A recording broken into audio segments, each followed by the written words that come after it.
Ayan po, may mga nag-o-overtime. Matindi yata pangangailangan.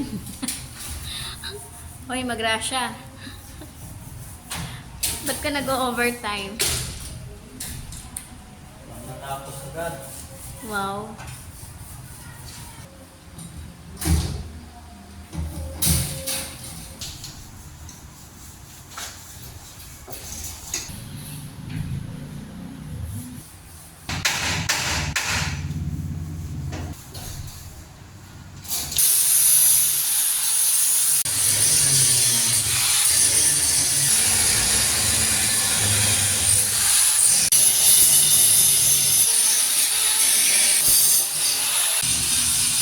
Pinapakinis pa niya yung mga ano.